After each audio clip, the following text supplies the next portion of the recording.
Hi, everyone. Good afternoon. My name is Sandy Bomi, State Broadband Director here at Arizona Commerce Authority, and I would like to welcome you all for the first presentation regarding our broadband infrastructure. And we are just waiting for a few more attendees. If it's possible, we'll just wait for a few more minutes and we'll start. Thank you so much again.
Can everyone see my screen?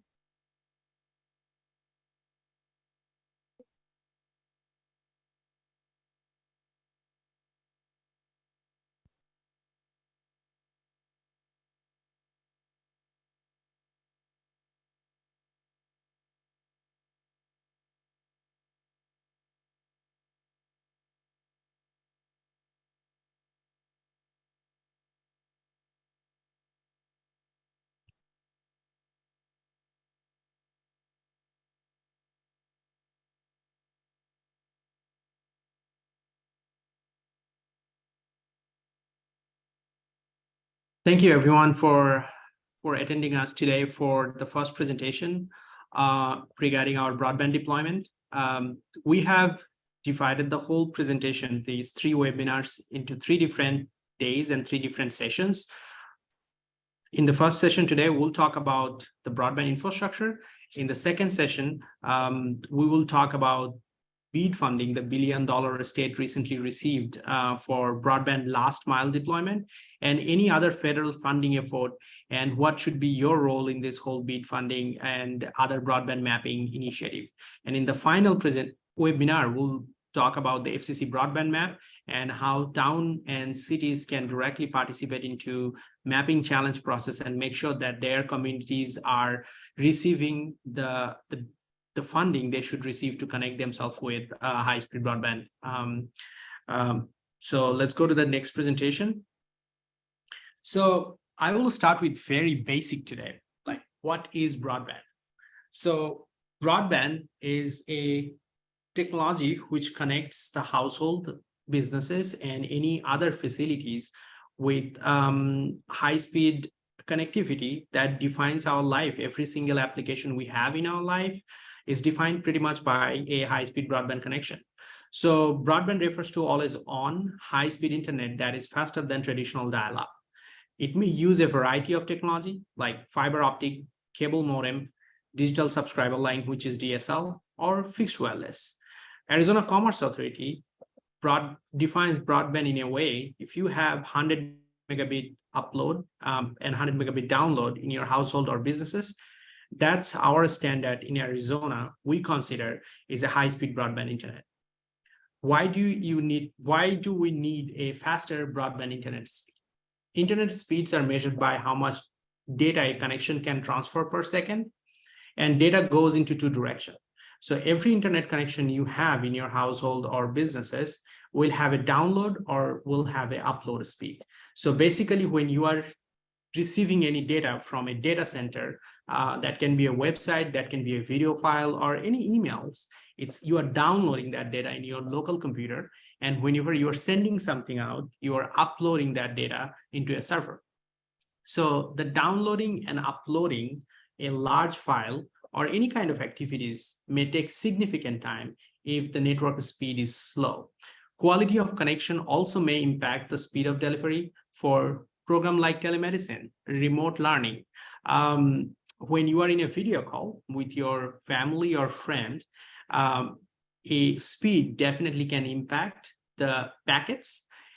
In a broadband internet network, every data, when a data center sends to your cell phone or your computer, sends as a bits and pieces. So we call themselves a packet.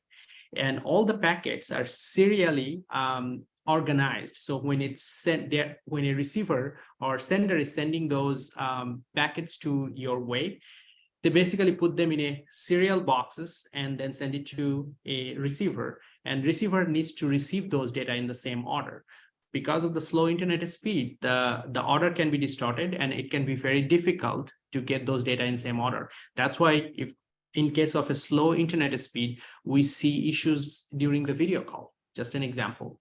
So why do we need internet? Too many Arizonians have left out from or left behind because they don't have a high-speed, accessible, and affordable internet service. Access to internet plays a vital and critical role in the ways which Arizona works, play, learn, receive healthcare, participate in democracy, and more.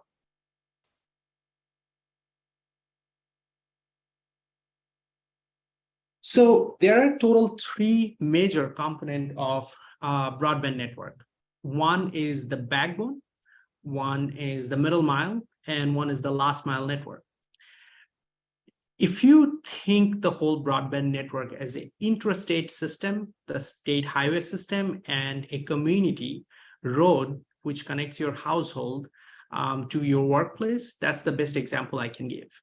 So when we are talking about backbone or long haul network, it refers to the long distance principal data routes between large strategically interconnected network and core routers, like our middle mile network, which is managed and built by Arizona Department of Transportation. Our middle mile network refers to the segment of a network, typically fiber optic, or linking a network operator's code to a local network plant, or linking a backbone or long haul network to a last mile provider. You can think of a middle mile network is a road in between a city or town, which is connecting your household with the interstate or state highway. The last mile network refers to the final leg of the broadband connection between the service provider and the customer. So whatever roads connecting from your city to, from your town or city you live to your household is the last mile connection. So let's take a look at this picture. So you can see in the first segment of the picture where there is a connection between LA to all the way New York, or San Francisco to all the way Virginia. So these are the connection we call backbone network. So state of Arizona recently started working on our own state-owned middle mile fiber, where we are building middle mile fiber in I-17, I-19, and I-40. Those are long haul, high speed, basically an unlimited amount of speed data can be transferred from one point to another point very significantly and quickly. Those are the backbone network. And then anything is connecting those backbone network to your city or town is the middle mile network on your side, you can see. Or anything from that point to connecting your household or businesses through either wireless or through a fiber or a DSL technology is the last mile network. Now, any funding currently going forward right now, states are receiving are basically for the last mile funding. So means any the recent BEAD funding, which is part of the IIJA, state of Arizona have received $993 million. That funding will go towards the last mile deployment we have here in Arizona. not middle mile, not the backbone or long haul network. We will be working with our middle mile partners to make sure that all the communities are served, and that's our approach towards how we'll be connecting all the cities and towns. So let's look at the broadband speed threshold. So FCC's definition. So we're going to give you three category here. One, as per the FCC and what Arizona thinks should be the threshold for high-speed broadband.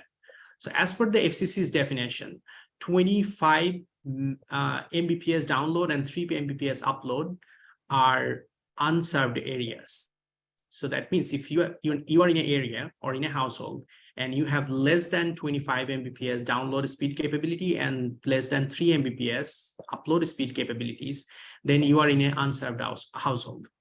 If you have 100 Mbps download capabilities and 20 Mbps upload capabilities or less than that, then you are in an underserved area. That means you have some sort of internet, but it needs to be upgraded.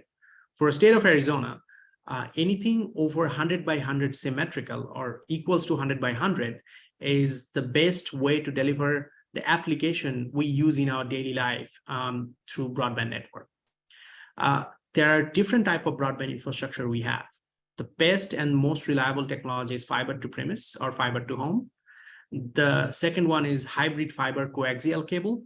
So normally on option 2, the fiber infrastructure part get deployed into middle mile and large backhaul or long trunk mile, the picture we showed before, and the coax gets deployed into the community level.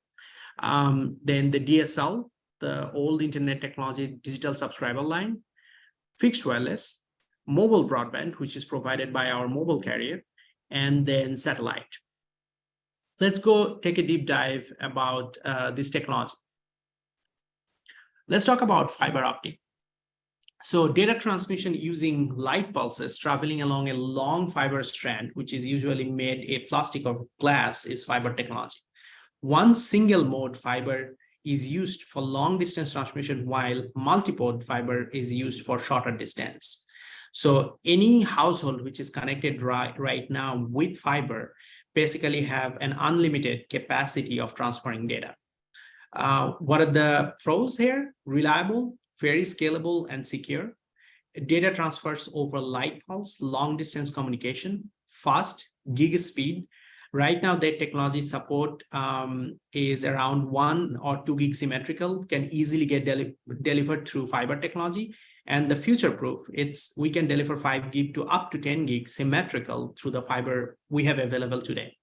Lower maintenance cost, future technology friendly. So if you have a fiber technology deployed in your household or in your community, basically it's future proof for next 25 to 30 years or probably more than that.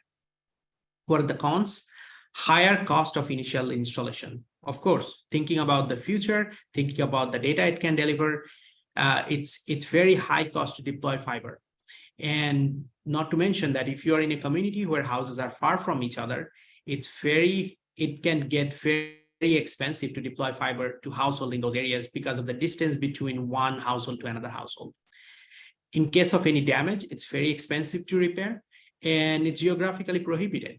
If the terrain is a mountain area or the soil is very hard to dig or aerial deployment capabilities are not allowed, it would be hard to deploy fiber in that area. Let's talk about the next option, the coax cable. It's kind of transmission line which carries high frequency electrical signal with low losses, used in application like old telephone trunk lines, broadband internet networking cable, high-speed computer data buses, cable television signal, and other radio transmitter. The pros are high broadband speed in Mbps and lower cost of installation and maintenance. The reason it's lower cost in installation and maintenance because unlike fiber, this coax cable uses 2 different kinds of technology. One, the cable itself, which transfers the data, and a high electric pulse is being sent every single second through that transmission line to make sure it's pushing the data from point A to point B. So the best way to know that if you have coax cable connectivity in your community, when you look at your upload and download speed, and you see that there are two different upload and download speed, meaning the upload speed is 100 Mbps and the download speed is 20 Mbps, which is 1/5 of what the download speed is, then you know it's a coax cable, because it's not bi-directional. So the signal you send at one time can only increase the download speed, not the upload speed. That's why it's significant to understand the difference between coax and fiber. Fiber, you can do symmetrical 100 by 100 or 1 gig by 1 gig. But for coax, the upload speed will be significantly different than the download speed. So again, coming to the cons, as I mentioned before, it's higher maintenance cost than fiber, because every single mile you are deploying this coaxes, you need to put another electric pulse signal. So it takes more upfront capital to make sure that part is getting secured. Subject to corrosion, degradation, and electromagnetic interference. So if it's an aerial deployment on top of the electric pole, it can really cause interference from the high electric voltage line. And then it's being replaced by a lot of areas with fiber optics where it makes sense through the fiber application. Let's talk about the wireless. So wireless technology basically allow communication using cables or wires, and wireless technology include a RF signal, radio frequency signal, and it can connect directly to your household from a tower.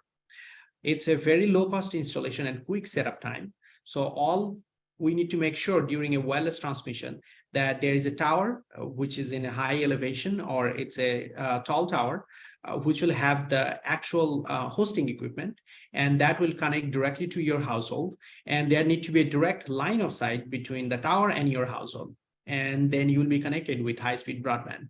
It requires very little infrastructure, does not require any digging, any permitting process. It's a very straightforward, low-cost solution, and it can very easily get deployed to large and small areas very rapidly. One of the examples I always use when I talk about wireless technology is any disaster recovery. Any disaster happen here in the United States or across the globe, they always deploy wireless because it's very little infrastructure needed and it can be deployed very quickly. The cons are limited speed. So the wireless signal depends on a lot of variances. The line of sight between your home to the nearest tower. Weather can play a vital role. Heavy snowfall or heavy rainfall can substantially change the speed or reliability of this technology.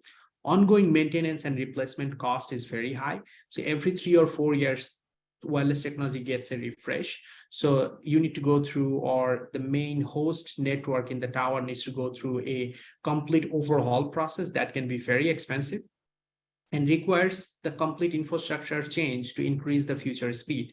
I was talking, if you take the 4G and 5G example, in whole United States, we achieved 100% 4G in 2018. And by 2020, we already started ourselves upgrading to 5G. So it requires a lot of capital infrastructure and investment to increase the future speed or increase the next technology. It's not like fiber that will be in place for next 30 years. And if you are in a community where multiple companies are operating in wireless technology, it can really interfere with each other. Let's talk about the satellite. So satellites are not new technology. There are two types of satellite we had. There were one type of legacy satellite we had always, which is high orbital satellite. So this type of satellite always stays within the above 50 miles of the Earth range. And these are stationary satellite, does not move. It has limited capability due to the distance between Earth and the satellite. Very high latency, expensive to deploy, and weather affect the performance because there are ozone layer between the Earth and the satellite. However, in recent few years, the lower orbital satellite companies like Starlink, Viasat, and Project Juniper by Amazon played a vital role to deploy lower orbital satellite. These satellites, unlike the high orbital satellite, these satellites are in very close range with the earth. So these are mostly 10 to 15 mile range from the earth. It directly gets line of sight with earth. The weather plays a very vital role to distort the signal. Latency can be reduced and there is a greater capacity and bandwidth. If anyone of you using Starlink satellite in your home, those are within 10 miles of your household in the earth. And that can directly see your house, and that provides a really low latency and greater capacity and bandwidth when it comes to the speed. What's the limitation of this satellite? Well, the companies are only limited by few satellites in the sky because of the stars alignment and NASA guideline. So based on where you are living, it can play a vital role. How many base stations they have, how many satellites they have in sky can really define what kind of speed you are getting. Let's talk about the broadband economics. We state of Arizona, as I mentioned before, received $1 billion. But also we need to understand, based on the community where you live, can have significant impact of the type of network you will be available for your broadband connectivity. If you live in a community where houses are really close to each other, fiber can be a preferred technology. But if you live in a community where houses are far from each other, probably a quarter mile far from each other, fiber is probably not going to be a realistic solution because of different broadband economics. And if you live in a farmhouse which is really far from the community, probably fiber or either wireless is not going to be a solution because of your household location, and satellite would be a better solution for you. So let's jump into those topics and see how it will play, that what technology you will be getting in your households. So deploying affordable broadband to unserved or underserved location is often challenging for the provider due to economics. The optimally deployed incoming broadband fund to optimally deploy the incoming broadband funding, the $1 billion, it's critical to understand the unique challenges of deploying broadband in these areas, the economics of broadband networks, and what considerations are important when designing the network to ensure broadband access for everyone. So the bipartisan infrastructure law invests $65 billion in broadband infrastructure. Under the IIJA Broadband Access Equity and Deployment Program, funding must prioritize unserved and underserved location. The IIJA defines unserved location, as I mentioned before, without access to internet service with at least 25 megabits per second download speed and 3 megabits per second upload speed. Underserved location are locations that have access to broadband above 25 Mbps download and 3 Mbps upload, but do not have access to internet service with at least 100 Mbps download speed and 20 Mbps upload speed. Based on the current data, unserved and underserved location may have one or more of characteristics which will define that what technology will be deploying in these areas. Let's talk about few parameters here. Low population density can play a vital role in broadband deployment. Fewer people per geographical areas in an economic challenge for broadband deployment, such as per capita cost rise. In an area where service provider must cover longer distance to cover all the households or businesses in the area, often get measured in passing per mile or cost per home passed, is a common industry term, and it can get really expensive based on the areas and household distance between each other. Rural or remote location can also play a vital role in the broadband deployment. It's very difficult sometimes to deploy service in rural areas where there is not enough construction equipment, labor, and other supports are available. For any similar reason, it's more expensive to operate and maintain a network in rural areas because the locations are most likely going to have low population density and which attracts less private investment. Difficult geography always plays another vital role. Rocky soil, mountainous terrain, for example, increased cost by making buried or aerial deployment harder and slower.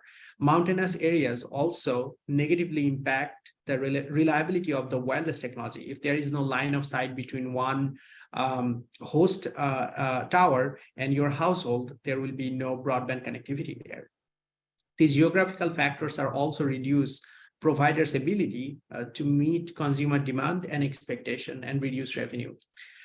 So when it comes to broadband infrastructure cost, thinking about all these parameters which can really impact the broadband deployment capabilities, there are two main points we should focus on: the capital expenditure, CapEx, and the operational expenditure, OpEx. The CapEx is the dollar cost to build a network asset, which get depreciated over the useful life of the asset for accounting purposes. CapEx can include the material, land, labor for construction, connection, engineering, permitting, upgrades, replacement, and construction equipment. The OpEx is the day-to-day ongoing cost to run the network and maintain a network. OpEx can include the power, need to power up the network, network maintenance, the middle mile piece, core network transit fee, sales, marketing, customer support, maintenance, rent, and other business operation. So the $1 billion funding state has received will supplement the capital expenditure cost. It's not going towards the operational expenditure cost. That means we'll help the ISPs or internet service providers to deploy internet, and there is a requirement of 25% matching from them or from the community in the guideline, but 75% or more will be subsidized by us to build this network in the community. The reason it's very important to understand the capital expenditure and operational expenditure, because if you are in a community where distance between the household, terrain impacts your community, and even if we have money to deploy fiber to home in your area, probably operational cost-wise, it will not make sense for the ISP. So we are currently engaging with the ISP and went through multiple webinar and feedback process to understand what's their thought, where the capital expenditure can be subsidized by the government, but operational expenditure is high, how they're thinking of those areas under BEAD funding. Also, at the same time, not to mention, revenue plays a vital role into broadband deployment. The customers' last mile networks are typically the individuals, or customers of the last mile networks are typically the individual and organization. So basically the household customers and the businesses are the one who pay the recurring subscription and connection fee. The backbone and middle mile network customer, typically the broadband provider, pay the monthly wholesale and transit fee for the lease of an amount of the network capacity. So there are multiple variables here too. So average revenue per user. So average revenue per user parameter basically defines how many households they have activated in the community.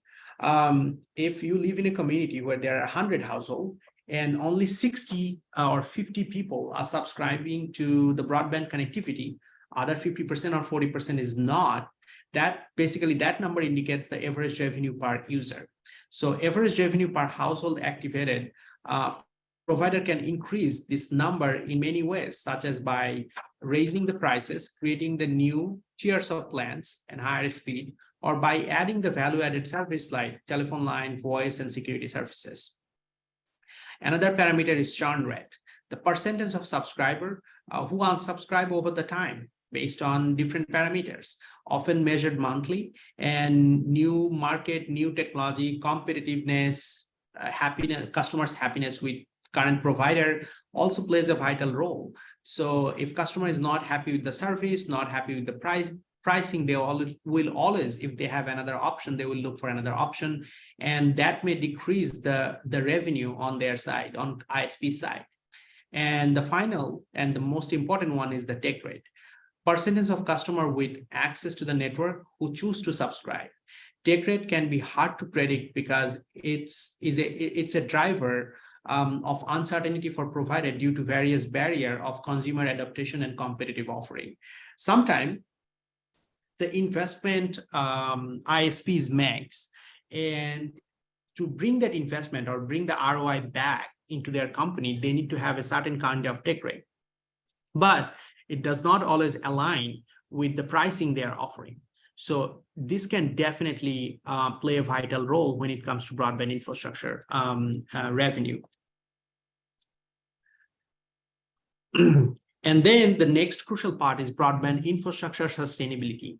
An economically sustainable network is the goal. Every network should be an economically sustainable network defined by its post-deployment success. So wherever it remains financially viable once the network is operational and provider is offering services. So that means once we deploy the network, it can be federally funded or state funded, along with partnership with AISP, public-private partnership. After that, the lifeline of this network and how it will sustain also define the kind of network you are getting in your community. So financial consideration. Financially, a long-term viability depends on the annual revenue being greater than the OPEX cost. So if the operational cost is not higher than the CapEx, it will definitely be a problem. The OPEX need to be controlled over the project's useful lifetime. For many rural areas, the cost of middle mile access and maintenance can vary the key factor of network viability. If the maintenance of the network because of the distance between home or terrain or any other geographical factor is degrading the network's performance, that will definitely play a vital role in financial consideration. The key revenue metrics like project success also relies on key metrics like the take rate, corresponding ARPU, and a network may become unsustainable if the aggregate demand is low or if the customer and the revenue in an area is split across multiple providers. The deployment cost itself, the time it takes to deploy infrastructure, is also an important metric. As longer build time increase the cost and delay the revenue generation. Furthermore, the investing in increasing network resiliency may increase the CapEx cost.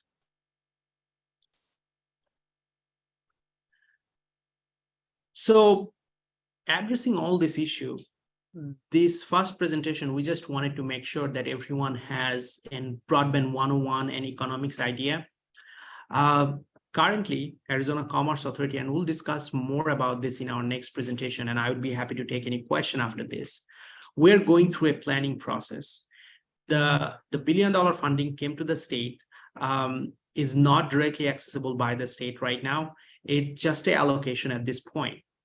There are 3 milestones need to be achieved before we get to access this money. One is the broadband 5-year action plan for the state, which was published yesterday, and you can find the plan, and I can post it on the webs in the chat box, released by Arizona Commerce Authority, basically highlighting what funded so far deployed, what we are doing from the planning standpoint, if there is any roadblock in our way to make sure that we are deploying this network or deploying this funding as quickly as possible, and any other partnership opportunity. And that basically entails all the 5-year action plan parameters. And then there's the second deliverable, which is the initial plan, that will talk about the workforce development, cybersecurity, the addresses we'll be connecting, unserved, underserved household, community anchor institute, and what's our strategy to connect them. Basically outlining that how we'll be spending this $1 billion to connecting all the households here in Arizona, which is unserved, underserved, and community anchor institute. And at the end of next year, 2024, we'll be submitting a final plan, which will outline the labor standard practice, sub-grantee selection process, and any other related information, and our strategy to deploy this $1 billion funding in details. So these are the milestones we need to go through. And as part of this 3 webinar session, what we are trying to achieve out of this webinar is to give you a full idea that how this process will work and how town and cities and local government, including counties, can play a vital role in this process. So in the next presentation, we will talk about the funding and how the funding will get deployed, how we receive the money, what are the high cost area and average cost areas, etc., etc. Having saying that, enhancing broadband access in Arizona, is our target. That's what ACS aim at this point. And to increase the broadband access means increasing the access to unserved and underserved households to ensure that all Arizonans have access to high-speed internet, ensure Arizonans have access to high-quality, high-speed service to support full participation in 21st century's economy and beyond.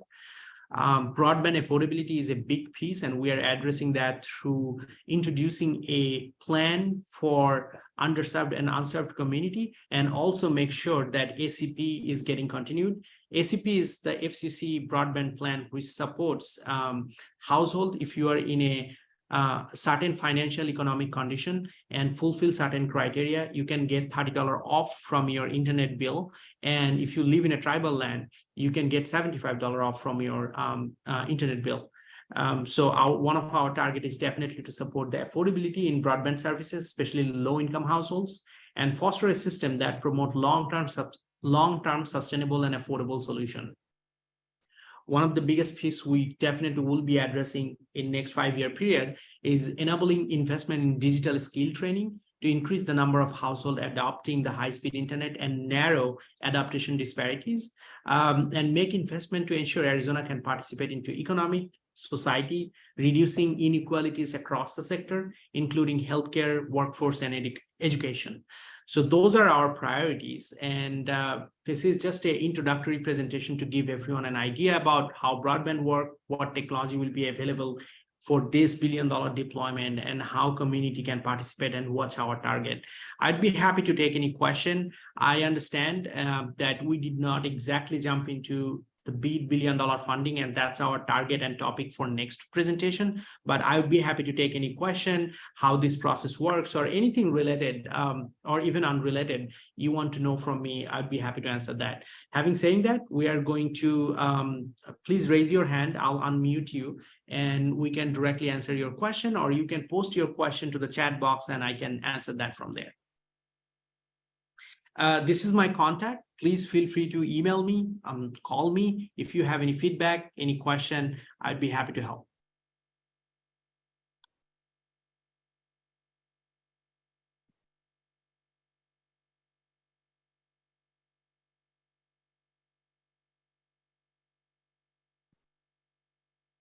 Someone asked, can you make the slideshow available on ACA website or email it to us? How join the call? Yes, we can make this slide available to ACA website. Also, we'll be forwarding a copy to Arizona leagues and cities, leagues of cities and towns, so that they can forward this copy anyone who needs, just to make sure that everyone has the equal access to these slides.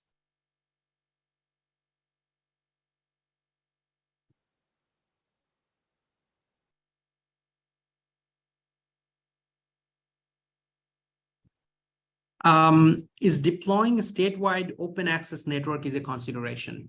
Thank you so much for your question, Greg. So the middle mile, state-owned middle mile, we are deploying right now on I-17, I-19, and I-40 West from Flagstaff to Las Vegas, all the way, California border. Those are all open access, non-discriminatory network. However, those are middle mile networks. The funding which came to the state, or we got the allocation for, is for last mile network. Those are, I think any middle mile piece will be deploying in this process is going to be open access, but not the last mile, because that would be a private-public partnership mostly. If the counties and cities can be a direct applicant too, so in that case, if it's a muni network, of course, it's a decision counties and cities can make to keep it as an open network.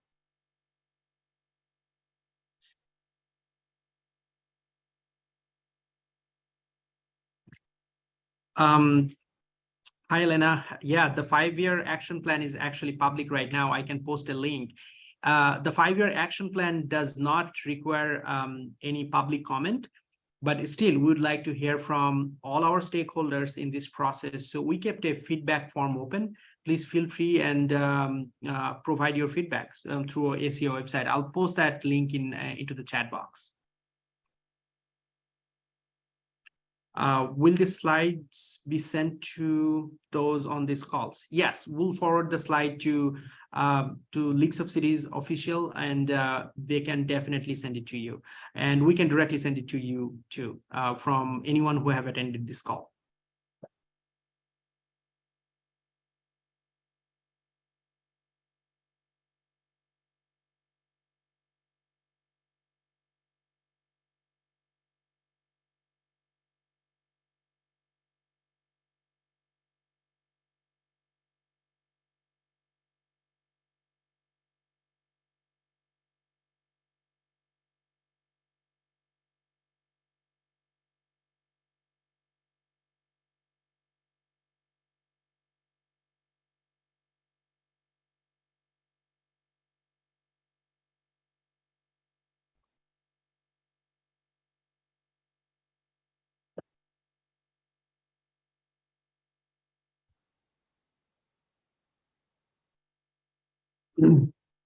I would like to address one of the question Eric asked. It's a very important question, but before that, I'll quickly jump back to a question Michael asked.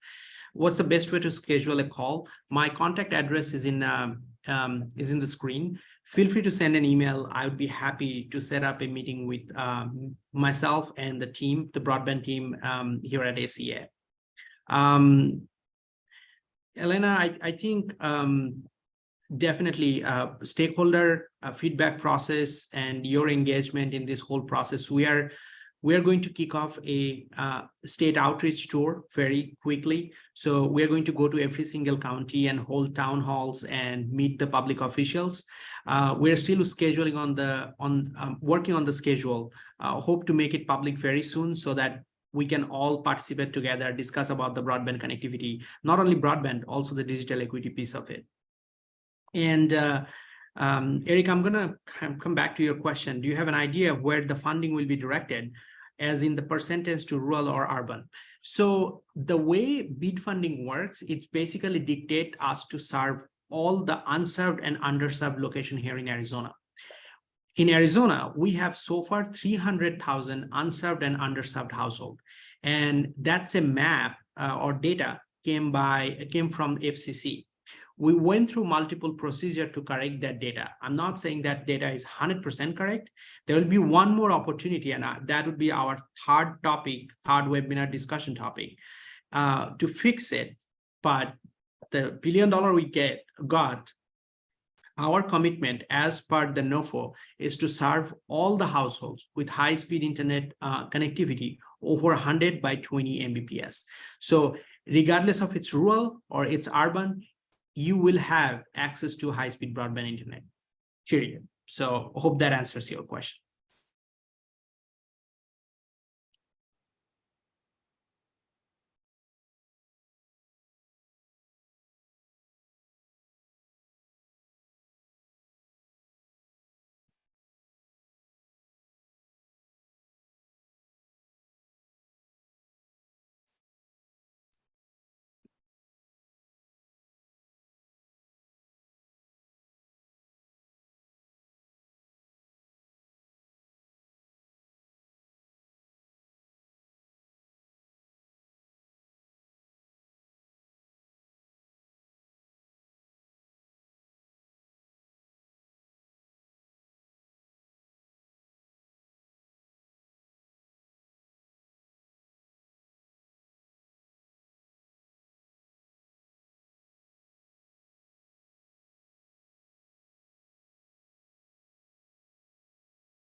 I would like to thank you, everyone, again, for attending this webinar.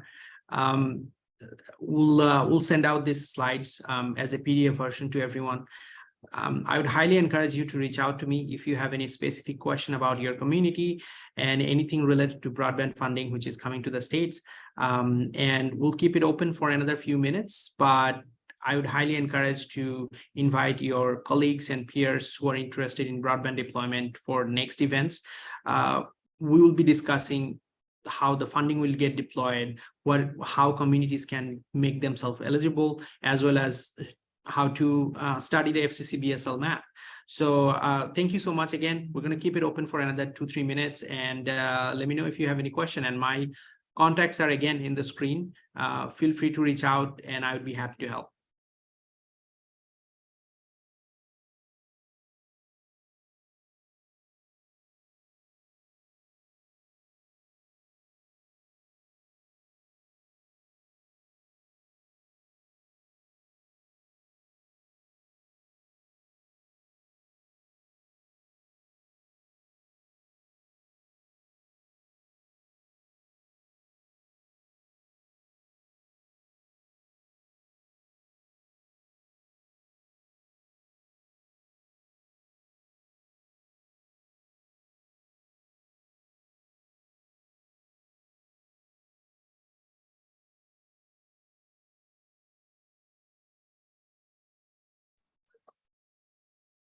One of the questions we got in the chat, are these funding opportunities specifically for a fiber optic? No, these fundings are basically for any kind of broadband connectivity which can provide a reliable broadband speed or reliable broadband data connectivity to your household or businesses. That can be a form of fiber if it's financially makes sense, or wireless, or satellite. As I said, if you live in a community which is unserved or underserved as per the FCC definition, we will be connecting you through one medium or another.